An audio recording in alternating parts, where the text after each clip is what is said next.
துலாம் ராசியில் பிறந்த உங்களுக்கு இந்த தமிழ் பங்குனி மாதம் எப்படி இருக்கும் இதுதான் பார்க்குறோம். உங்களுடைய ராசிநாதன் சுக்கிர பகவான் உங்களுக்கு எல்லாருக்கும் தெரியும். அவர் பார்த்திங்கன்னா கோச்சாரத்தில் இந்த மாதம் எங்கெல்லாம் சஞ்சாரம் பண்ணுறாரோ அதை ஒட்டி தான் உங்களுடைய வாழ்க்கையில் மாற்றங்கள் உண்டு.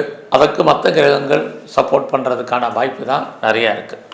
அப்படி பார்க்குற போது உங்களுடைய துலாம் ராசிக்கு அதிபதியான சுக்கிர பகவான் இந்த மாதம் 11ஆம் தேதி வரைக்கும் உங்கள் ராசிக்கு 6ஆம் இடத்துல இருக்கார். அதுக்கப்புறம் 7ஆம் இடத்துக்கு வர்றார். முதல்ல 6ஆம் இடம்னா என்னன்னு தெரிஞ்சுக்கிடுவோம். 6ஆம் இடம் அப்படின்னா சக்ஸஸ்ன்னு அர்த்தம், வெற்றின்னு அர்த்தம். அங்கே யார் இருக்காருன்னா உங்கள் ராசிநாதன் சுக்கிரன் இருக்கார். அவரோடு சனி, அவரோடு சூரியன், இந்த 3 கிரகங்களும் 6ஆம் இடத்துல இருக்காங்க. குறிப்பாக 11ஆம் தேதி வரைக்கும் உங்களுடைய எண்ணங்கள் சிந்தனைகள் செயலாக்கப்படும். அதுக்கப்புறம் அந்த சுக்கிரன் 7ஆம் இடத்துக்கு வருவார். அது வரைக்கும் 6ஆம் இடத்துல இருக்கக்கூடிய இந்த சுக்கிர பகவான் யாரெல்லாம் எக்ஸாமினேஷன் எழுதியிருக்கீங்கன்னா இந்த 11ஆம் தேதிக்குள்ளே ரிசல்ட் வந்தால் பாஸ் பண்ணுவீங்க. ஏதாவது பெரிய லெவலில் இன்டர்வியூ அட்டன் பண்ணியிருக்கிறீங்க, 2-3 ரவுண்டு பாஸ் பண்ணியிருக்கிறீங்க, பட் செலக்ட் ஆகிருக்கீங்க, பட் ஃபைனலாக செலக்ட் ஆகுமாங்கிறவங்களுக்கு பங்குனி 11ஆம் தேதிக்குள்ளே உங்களுக்கு ரிசல்ட் வந்தால் நீங்கள் டெஃபினட்டாக பாஸ் பண்ணுறதுக்கான வாய்ப்புகள் நிறையா இருக்குது. யாரெல்லாம் அரியர்ஸ் பேப்பர் இருக்கோ அதெல்லாம் கிளியர் பண்ணுறதுக்கான சூழ்நிலைகள் உண்டு.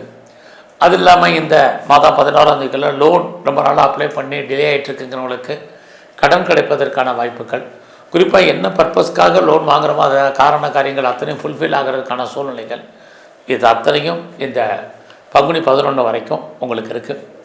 அது மட்டுமல்ல, இந்த மாதத்தில் உங்களுக்கு ஏதாவது வழக்கு இருக்குது, கேஸ் இருக்குது அப்படிங்கிறவங்க அந்த வழக்குகள்லேருந்து விடுபடுவதற்கோ கேஸில் நீங்கள் ஜெயிப்பதற்கான வாய்ப்பு நிறையா உண்டு. நீங்கள் இன்டர்ன்ஷிப் பார்த்தீங்கன்னா இந்த மாதம் 11ஆம் தேதிக்குள்ளே இன்டர்ன்ஷிப் வந்தால் நீங்கள் கண்டிப்பாக செலக்ட் ஆவீங்க. அது மட்டுமல்ல, இந்த மாதம் ஸ்காலர்ஷிப் எதிர்பார்த்து காத்திருக்கிறவங்களுக்கும் ஸ்காலர்ஷிப் கிடைக்கும். ஏதாவது அவார்டு அண்ட் ரிவார்ட்ஸ் எதிர்பார்த்து கிடைத்திருக்கிறவங்களுக்கும் கிடைப்பதற்கான வாய்ப்பு.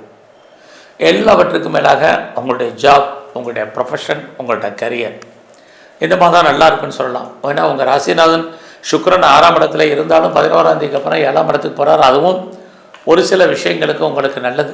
எது எப்படி இருந்தாலும் இந்த மாதம் முழுவதுமே சூரியனும் சனியும் 6ஆம் இடத்துல தான் இருக்காங்க. 6ஆம் இடம் அப்படின்னாலே ஜாப்னு அர்த்தம். நீங்கள் கவர்மெண்ட் சர்வீஸில் இருந்தாலும் சரி, ப்ரைவேட் செக்டரில் இருந்தாலும் சரி, any other affiliated concern work பண்ணாலும் சரி, உங்களுடைய கரியர் இந்த மாதம் பரவாயில்ல. பட் வேலையில் எஃபர்ட் கொடுங்க, எஃபர்ட் எடுத்து பண்ணுங்கள். கண்டிப்பாக உங்களுக்கான ரெகக்னைஸ் இருக்குது.